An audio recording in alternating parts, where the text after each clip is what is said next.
የኢየሱስ ስቅላትና ሞት በሕክምና ባለሙያዎች አይን የሰው ልጅን በስቅላት መቅጣት ለመጀመሪያ ጊዜ ተግባራዊ የሆነው ከክርስቶስ ልደት በፊት በ479 ዓመተ ዓለም በፋርሶች ነበር። ከዚህ በኋላ ግን ሮማውያን ከክርስቶስ ልደት በፊት በ100 ዓመተ ዓለም አሁንም የሚታወቅበትን መልክ ሰጥተው ተግባራዊ ማድረግ ጀመሩ። ይህንን የቅጣት አይነት ባለሙያዎች በሰው ልጆች ከሚፈጸሙ የሞት ቅጣቶች ሁሉ የከፋ ነው ሲሉ ይገልጹታል። ይህ የሞት ቅጣት የሚፈረድባቸው ሰዎች በከፍተኛ ወንጀል የተጠረጠሩና የተፈረደባቸው ወንዶች ናቸው። በመስቀል ላይ ተቸንክሮ እንዲሞት የሚቀጣ የትኛውም ወንጀለኛ የሚሞተው በሚያጋጥመው ከባድ ስቃይ ቀስ በቀስ ነው። ስቅላት የሚፈጸመው አላፊ አግዳሚ እንዲያይ በአደባባዮች ላይ ሲሆን ወንጀለኛውም ሕይወቱ የሚያልፈው ከሰዓታት በኋላ ነው። በሰዓታት ውስጥም የሰቀሉት ሰዎች መታፈን፣ የደም መፍሰስ፣ ከፍተኛ የውሃ ጥም እንዲሁም የተለያዩ የሰውነት ክፍሎችን ስራቸውን ማቆም ያጋጥማቸዋል። በዚህም ምክንያት ሞት ይከሰታል። ሮማውያን የሰቀሉትን ወንጀለኛ ሞት የሚያፋጥኑት እግሩን ከጉልበቱ በታች በመዶሻ ወይም በብረት ዱላ በመምታትና በመስበር ነው። ኢየሱስ ከመሰቀሉ በፊት በጅራፍ በተደጋጋሚ ተገርፏል። ጅራፍ ስል የብረት ቁርጥራጮችና የሾሉ አጥንቶች ያሉት ሲሆን በዚህም ብዙ ደም ፈሶታል። የታሪክ ድርሳናት እንደሚያሳዩት በመገረፍ ብቻ የሚሞቱ ሰዎች አሉ። ኢየሱስ ግን እስከ ጎልጎታ ድረስ ስቃዩን እየተቀበለ ወጥቷል። በእርግጥ ኢየሱስ ከደረሰበት ግርፋት የተነሳ ወደ ጎልጎታ መስቀሉን ተሸክሞ መሄድ እስኪያቅተው ድረስ ተዳክሟል። ኢየሱስ ክርስቶስ በደረሰበት ከፍተኛ ድብደባ ምክንያት በመዳከሙ የተነሳ የሮም ወታደሮች ስምዖን መስቀሉን ተሸክሞ ክርስቶስ ለሁለት ወንበዴዎች ጋር ወደሚሰቀልበት ከከተማ ወጣ ያለ ስፍራ እንዲደርስ አስገደዱት። ክርስቶስ ላይ የተፈጸመው ስቅላት እጅግ ጭካኔና ስቃይ የተሞላበት እንዲሁም ቀስ በቀስ የሚገድል ነበር። በተሰቀለበት ወቅት የእጆቹን አንጓዎች እንዲሁም እግሮቹን በሚስማር ተቸንክረዋል።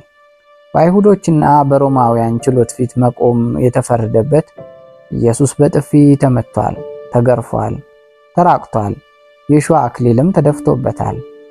ክርስቶስ በመስቀል ላይ ተቸንክሮ እንዲሰቀል ሲደረግ የአካል ክፍሎቹ መቋቋም ይችላሉ ተብሎ የማይታሰቡ ስቃዮችን አልፏል። ሐሙስ ለአርብ አጥቢያ እጁ ከተያዘበት ሰዓት ጀምሮ እስከ አርብ 9 ሰዓት ድረስ ከፍተኛ ስቃይ ደርሶበታል። በዚህ ሁሉ ሰቆቃ፣ ድብደባ፣ መውደቅና መነሳት ውስጥ ብዙ ደም ፈሶታል፣ ተጠምቷል፣ ከዚያም ለእልፈት ተዳርጓል። የሕክምና ባለሙያዎች ኢየሱስ የደረሰበትን እንግልት፣ ድብደባ እና ስቅላት ከሙያቸው አንጻር እንዲህ ተመልክተውታል። የደም ላብ እያላበው ኢየሱስ ከመሞቱ በፊት በብርቱ ተጨንቆ እንደነበር መጽሐፍ ቅዱስ ይናገራል። የኢየሱስ ሕይወትና ሞትን በዝርዝር የጻፉት አራቱ ሐዋርያት ማቴዎስ፣ ማርቆስ፣ ሉቃስና ዮሐንስ በወቅቱ የነበረውን በዝርዝር አስፍረዋል። ሮማውያን የሚገድላቸውን ሰዎች በምን ያህል ጭካኔ እንደሚያሰቃዩአቸው ኢየሱስ ጠንቅቆ ያውቃል። አባት ሆይ ብትፈቅድ እቺ ጽዋ ከኔ ትወሰድ እያለ ይጸልይ እንደነበር በሉቃስ ወንጌል ላይ ተጽፎ ይገኛል። በዚህ ወንጌል ላይ በፍርሃት ሲጣጣር አጽንቶ ሲጸልይ ነበር፣ ወዙም በምድር ላይ እንደሚወርድ እንደ ደም ነጠብጣብ ነበር ይላል። በኢየሱስ ስቅላት ላይ ጥናት ያደረጉ የሕክምና ባለሙያዎች ምንም እንኳን ይህ በጣም አልፎ አልፎ የሚከሰት ቢሆንም የደም ላብ ሄርማቲድሮሲስ ወይንም ደግሞ ሄሞሮድሮሲስ በከፍተኛ ጭንቀት ውስጥ የሚሆኑ ሰዎች ወይም የደም መፍሰስ ችግር ያለባቸው ሰዎች ላይ ሊከሰት ይችላል ይላሉ። የሕክምና ባለሙያዎች ለጆርናል ኦፍ ዚ አሜሪካን ሜዲካል አሶሲዬሽን ላይ አንድ ሰው ከፍተኛ የስሜት ውጥረት ሲያጋጥመው ቀጫጭን የሆኑት የደም ስሮች ሊፈነዱና ደም ከላቡ ጋር ሊቀላቀል ይችላል። ይህ ደግሞ ግለሰቡ ደም እያላበው ያለ እንዲመስል ያደርጋል ሲሉ ሉቃስ በወንጌል የጻፈውን ያጠናክራሉ። እኩለ ሌሊት እንዳለፈ ኢየሱስ በጌቴሰማኒ በካህናት፣ በአለቆች፣ በሽማግሌዎችና የቤተ መቅደስ አዛዦች በቁጥጥር ስር ዋለ። የካህናት አለቆች ፊት ቀርቦ ሰራ የተባለው ወንጀል ተጠቅሶ ተመሰከረበት። ከዚያ በኋላም የካህናት አለቆች ለጲላጦስ አሳልፈው ሰጡት። ኢየሱስ በጌቴሰማኒ በመልካም ጤንነት ላይ ነበረ። ቢሆንም ሐሙስ ከምሽት 3 ሰዓት ጀምሮ እስከ ዓርብ ቀን 9 ሰዓት ድረስ በርካታ ስቃይ ውስጥ ማሳለፉን በኢየሱስ ስቅለት ዙሪያ የተለያዩ ጥናቶችን ያደረጉ ምሁራን ያስረዳሉ። የቅርብ በሚሏቸው ሰዎች መከዳት፣ አካላዊ ድብደባ እንዲሁም አስጨናቂና እንቅልፍ አልባ ሌሊቶች ማሳለፉ ከተመዘገቡት መካከል ናቸው። ኢየሱስ ከአይሁድ ወደ ጲላጦስ ችሎት ሲመላለስ ቢያንስ 4 ኪሎ ሜትር ያክል እንደተጓዘ ኦን ዘ ፊዚካል ዴዝ ኦፍ ጂሰስ ክራይስት በሚል ርዕስ የቀረበው ጥናት ላይ ሰፍሯል። በመጨረሻም ኢየሱስ በጲላጦስ ፊት ቀርቦ በስቅላት እንዲሞት ተፈረደበት። ኢየሱስ ከመሰቀሉ በፊት በሮማ ወታደሮች የብረት ቁርጥራጮችና የሾሉ አጥንቶች ባሉ ጅራፍ በተደጋጋሚ ተገርፏል። የሕክምና ባለሙያዎች ኢየሱስ በሮማ ወታደሮች ጀርባውን ሲገርፉት በጅራፉ ላይ የታሰሩት ሹል ብረቶችና አጥንቶች ስጋውን ቦጭቀው እያነሱ እንዲሁም ደም ስሩን ይቀዱት እንደነበርም ጽፏል። ኢየሱስ በጾም የደከመ ሰውነቱ ከግርፋትና ድብደባ የዛለው አካሉ ከፍተኛ ደም መፍሰስ ጋር ተዳምሮ ከመስቀሉ በፊት በብርቱ ለመሰቃየቱ ተጠቃሽ መሆኑን በዚህ ዙሪያ ጥናት ያደረጉ ባለሙያዎች ይናገራሉ። የኢየሱስ ስቅላት የተጀመረው በፋርሶች እንደሆነ ይገመታል። ታላቁ እስክንድር ይህንን የቅጣት አይነት ለግብጽና ጥንታዊ የሜዲትራኒያን ህዝቦች አስተዋውቋል። ሮማውያን ደግሞ ከጥንታዊ የሜዲትራኒያን አስተዳዳሪዎች ተማሩ። ምንም እንኳን ሮማውያን ስቅላትን ባይፈጥሩትም የሞት ቅጣት ከፍተኛ ስቃይ፣ ዘገምተኛ ሞትን እንዲያስከትል አድርገውታል። የኢየሱስ እጆችና እግሮች የተቸነከሩባቸው ሚስማሮች ርዝመታቸው ከ13 እስከ 18 ሴንቲሜትር እንዲሁም ውፍረታቸው 1 ሴንቲሜትር ሊደርስ ይችላል ይላሉ ዶክተር ዊሊያም ዲ ኤድዋርድስ። ኢየሱስ ሲሰቀል እግሮቹም ተጠፍረው ታስረው በመደራረቡ በእግሮቹ ከፍ ብሎ በሚገኘው አጥንቱ ላይ ሚስማሩ እንዲቸነከር ተደርጓል። ጉልበቱም ትንሽ አጠፍ ብሎ ነበር። ይህ በዘመኑ በስቅላት የሚቀጥሉ ወንጀለኞች ሁሉ የሚሰቀሉበት መንገድ ነው። ዶክተር ቪንስ ሚለር የኢየሱስ እግሮች በመስቀል ላይ ሲቸነከሩ 45 ዲግሪ እንደታጠፉ ነው ይላሉ። በመስቀሉ ላይ የተሰቀለው ኢየሱስ አብዛኛው የሰውነቱን ክብደት ያረፈው በሚስማር በተቸነከሩት እግሮቹ ላይ ነበር። እግሮቹ የታጠፉበት መንገድ ጡንቻዎቹ ህመም ሳይሰማቸው ከጥቂት ደቂቃ በላይ ሊቆዩ የሚችሉበት የሰውነት አቀማመጥ ላይ አይደለም። ከጉልበቱ በታች የሚገኘው የታፋው ጡንቻዎች ሲዝሉ ክብደቱ ወደ ትከሻዎቹ፣ እጆቹ፣ መዳፎቹ፣ መገጣጠሚያዎቹ ላይ ይዞራል። ኢየሱስ መስቀል ላይ በተሰቀለ በጥቂት ደቂቃዎች ውስጥ ትከሻዎቹ፣ ክርኑና የመዳፉ መገጣጠሚያዎች አንጓዎች ውልቃት እንዳያጋጥማቸው ባለሙያዎች ይናገራሉ።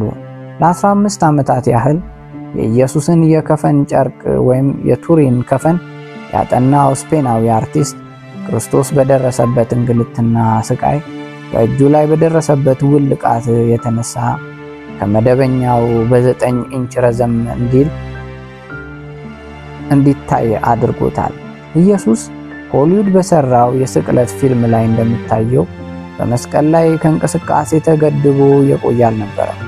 በመስቀል ላይ ሳለ ለመተንፈስ በሚታገልበት ወቅት 12 ኢንች ያህል ወደ ላይና ወደ ታች እንቀሳቀስ እንደነበር ጥናቶች ያሳያሉ። ለመተንፈስ የሚያደርገው ትግል ከፍተኛ ህመም እንደሚያስከትልበትና ለመተንፈስም ይቸገር እንደነበር ባለሙያዎች ይናገራሉ። ለዚህም ምክንያቱ እግሮቹ በ45 ዲግሪ እንዲታጠፉ ሆነው በመቸንከራቸው ነው። በዚህም የተነሳ በከፍተኛ የጡንቻ መዛልና ህመም ውስጥ በመሆኑ የአካል ብልቶቹ የእግሩ ጡንቻዎቹ በቀላሉ ሊታዘዙለት አይችሉም።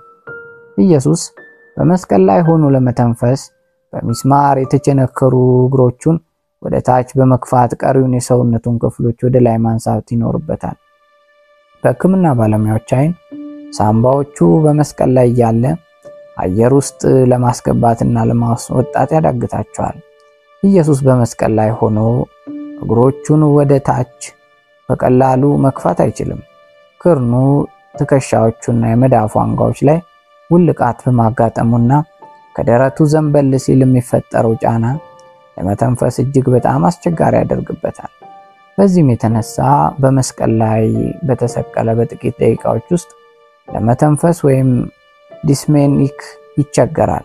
ለመተንፈስ በሚታገልበት ወቅት በእግሮቹ እንዲሁም ውልቃት ባጋጠማቸው የላይኛው የአካል ክፍሎቹ ላይ ከፍተኛ ህመም ይሰማዋል።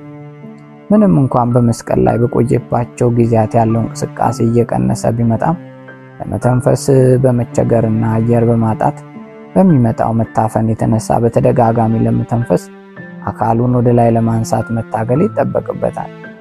ኢየሱስ በሚስማር ሲቸነከር በሁለቱ መዳፎቹ የሚገኙት ነርቮች ወይም ሚዲያን ነርቭ ስለሚጎዳ በእያንዳንዱ እንቅስቃሴ ከባድ ህመምን ያጋጥማቸዋል። ሚዲያን ነርቭ ከመዳፋችን እስከ ክርናችን ባለው ስፍራ የተዘረጋ የነርቭ ስርዓት ነው። ጲላጦስ በሕዝቡ ጥያቄ መሰረት በርባንን ፈቶ ኢየሱስን አሳልፎ ከሰጠ በኋላ ክርስቶስ በደረሰበት መከራና ስቃይ የተነሳ በደምና በላብ ተነክሮ ነበር። ላቡ ሰውነቱ በደረሰበት እንግልትና መከራ እንዲሁም ግርፋት በመዳከማቸው ብቻ ሳይሆን አየር ለማውጣት በሚያደርገው ትግል የተከሰተ ሊሆን እንደሚችል የሕክምና ባለሙያዎች ያብራራሉ። ኢየሱስ በጎልጎታ ላይ ራቁቱን የነበረ ሲሆን የአይሁድ መሪዎች ሕዝቡ እንዲሁም በግራና በቀኝ የሰቀሉት ወንበዴዎች ሲያላግጡበት፣ ሲዘልፉት እንዲሁም ሲስቁበት ነበር።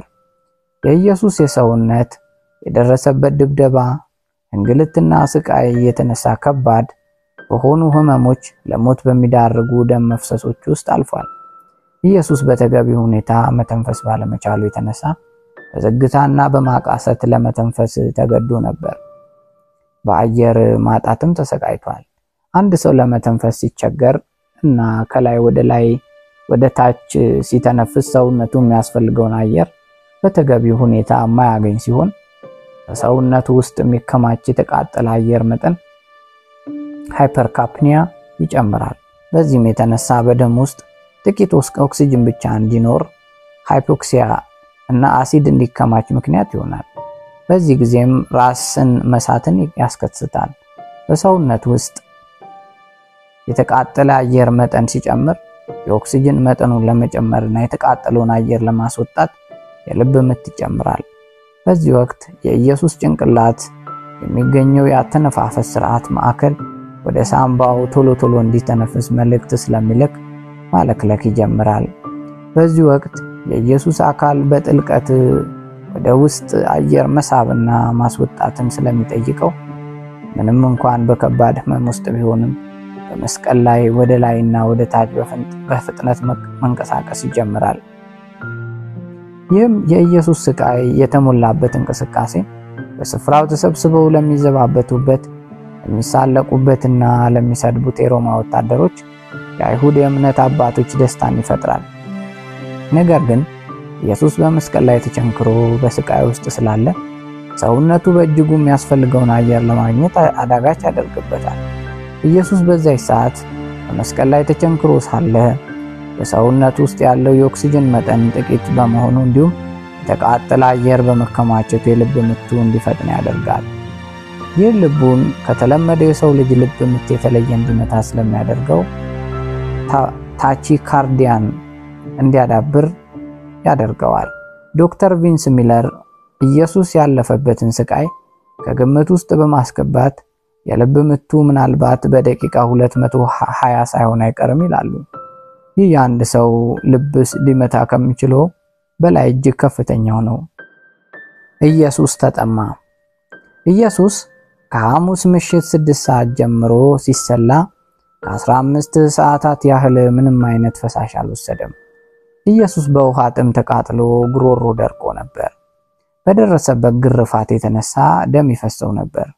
የሾህ አክሊል ሲደፋበት፣ እግሮቹና እጆቹ በሚስማር ሲቸነከሩ፣ መስቀል ተሸክሞ ሲወድቅ ሲነሳ በሚኖር መጋጋጥ የተነሳ በርካታ ደም ይፈሷል። በከፍተኛ ውሃ ጥም ውስጥ የሆነው ኢየሱስ ደም ግፊቱ በከፍተኛ መጠን መውረዱም አይቀርም። እንደ ሕክምና ባለሙያዎች ግምት ከሆነ የደም ግፊቱ 80 በ50 ነው ይሆናል።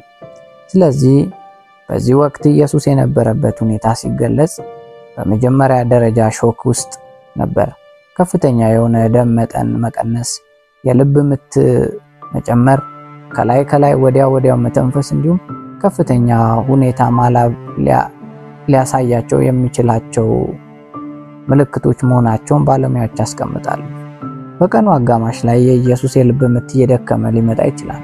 ሳምባው ደግሞ በከፍተኛ ፈሳሽ ስለሚሞላ መተንፈስ ይቸገራል። ይህም በደረሰበት ስቃይ ምክንያት አጋጥሞት ያለውን የመተንፈስ ችግር ያባብሰዋል። ኢየሱስ በልብ ምት እና በአተነፋፈስ ችግር በከፍተኛ የውሃ ጥም ላይ ነበር። ይህን ዮሐንስ 19:28 ላይ ይነገራል። እንደ ሕክምና ባለሙያዎች ገለጻ ኢየሱስ ሕይወቱን ለማቆየት ደምና ፕላዝማ ያስፈልገው ነበር።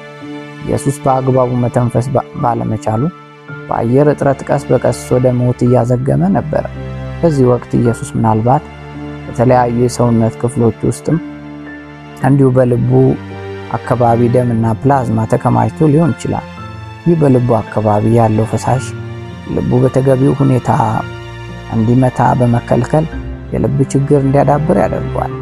የኢየሱስ ልብ ደም ለመርጨትና ለመቀበል የሚያደርገው ትግል እየጨመረ ሲመጣ እንዲሁም ደግሞ ደምና ፕላዝማ በልቡ አካባቢ ሲከማች ልቡ ሊፈነዳ ይችላል። ይህ ምናልባት የሞቱ ምክንያት ሊሆን ይችላል ይላሉ ባለሙያዎች። የሮማ ወታደሮች በስቅላት የሚቀጡ ሰዎችን ሞት ለማፋጠን ጉልበታቸውን በመምታት እግራቸውን ይሰብራሉ። በዚህም የተሰቀሉ ሰዎች የእግራቸውን ጡንቻ ተጠቅመው መተንፈስ ስለማይችሉ መሞታቸው ይፋጠናል። አርብ 9 ሰዓት ላይ ኢየሱስ ተፈጸመ ሲል ዮሐንስ 19:30 ብሎ ሞተ። ወታደሮቹ እግሩን ለመስበር ሲመጡ ኢየሱስ ሞቷል። መጽሐፍ ቅዱስ ላይ በተቀመጠው ትንቢት መሰረት መዝሙረ ዳዊት 34:20፣ ዮሐንስ 19:33፣ ዮሐንስ 19:36 አንድም አጥንቱ አልተሰበረም።